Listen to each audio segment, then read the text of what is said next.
Welcome back to the channel sci facts. आपकी खिदमत में हाजिर हैं डॉक्टर अनीक इजाज।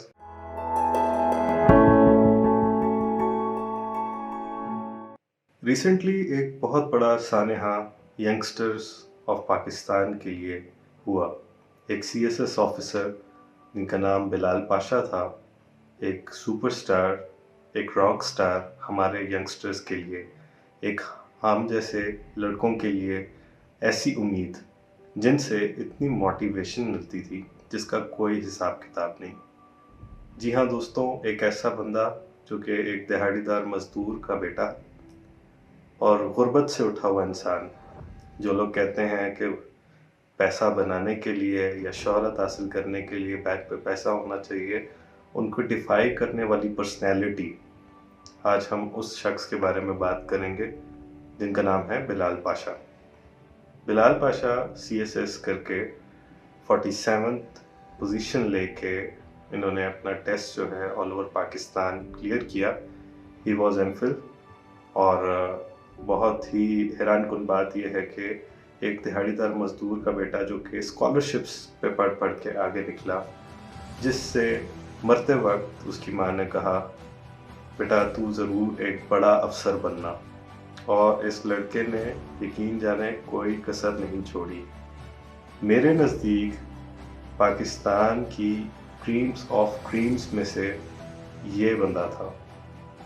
और मैं इस बंदे से इतना इम्प्रेस हूँ जिसका कोई हिसाब किताब नहीं, क्योंकि इस बंदे ने तमाम बैरियर्स को डिफाई किया। रिसेंटली पता चला कि 27 नवंबर को इनको हार्ट अटैक हुआ और हार्ट अटैक की वजह से इनकी डेथ हो गई। ऑल्दो अभी करंटली बहुत सारी और चीज़ें सामने आ रही हैं, लेकिन जो सबसे इम्पोर्टेंट बात जो सामने आई कि सवा न्यूज़ पे मैंने ये चीज़ पढ़ी कि इनको डिप्रेशन था। Depression is very real. जो लोग ये कहते हैं कि नफ्सियाती बीमारी नहीं है, वो कमज़ोर लोग होते हैं जो नफ्सियाती बीमारियों में गिर जाते हैं। ऐसा बिल्कुल नहीं है। बात करते हैं डिप्रेशन के ऊपर कि डिप्रेशन क्या चीज़ है। इमेजिन करें एक ऐसा वज़न जो धागे के साथ बंधा हुआ है और वो वज़न आगे पीछे मूव कर रहा है। डिप्रेशन उसके एक तरफ है और मैनिया उसकी दूसरी तरफ। Depression and mania are the polar opposites of each other. जैसे मैग्नेट के दो पोल्स होते हैं जो कि ऑपोजिट होते हैं, इसी तरह ही डिप्रेशन और मैनिया एक दूसरे का ऑपोजिट है।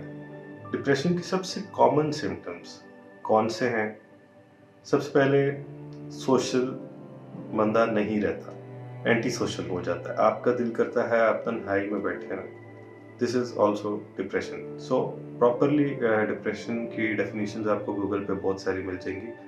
मेरे साथ ये सब हुआ कि ना मेरा दोस्तों से मिलने का दिल करता था, मेरा किसी शख्स से मिलने का दिल नहीं करता था। इनफैक्ट मेरा दिल करता था कि मैं एक कमरे में बस बैठा रहूं और बिल्कुल भी किसी से बातचीत ना करूं। तो सबसे पहले बात करते हैं कि क्या बिलाल पाशा को डिप्रेशन थी, जैसे कि समा न्यूज़ ने पहले क्लेम किया। मे बी उनको इन्फॉर्मेशन मिली।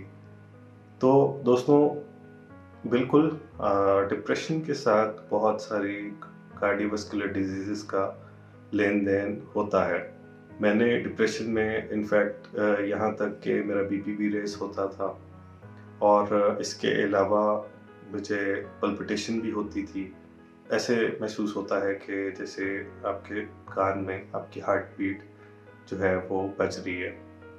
और ये भी एक पल्पिटेशन जो है वो भी एक सिम्टम है और लोग इसे भी एक्सपीरियंस करते हैं। आप में से बहुत सारे लोगों ने एक्सपीरियंस किया होगा इसे।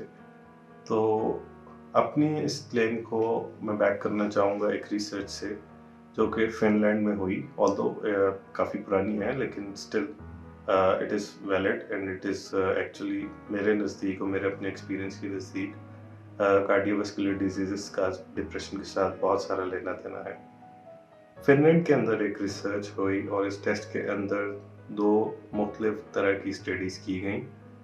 स्टडी में तकरीबन 8,000 लोग शामिल थे और इस स्टडी में बहुत सारे और फैक्टर्स थे, लेकिन जो हमारे काम की जो बात है कि 5.4% जो लोग हैं, जो पॉपुलेशन है, वो कार्डियोवैस्कुलर डिजीज़ से उनका लेना देना था और उनको डिप्रेशन भी थी। 1978 टू 1981 जो सर्वेज थे वो कंडक्ट किए गए फिनलैंड के अंदर, और फिनलैंड के 40 एरियाज इसमें इंक्लूडेड थे। 2 स्टेज्ड रैंडम सैम्पलिंग में तकरीबन 8,000 लोग इसमें शामिल थे और इनकी एज 30 और उससे अबव थी। सो फॉलोअप के दौरान 234 डेथ्स हुई, जिनमें से 224 जो थी वो कार्डियोवैस्कुलर डिजीज़ की वजह से हुई थी, और एज ग्रुप था 40 to 60। So it prove somewhat कि cardiovascular diseases are very much related to depression.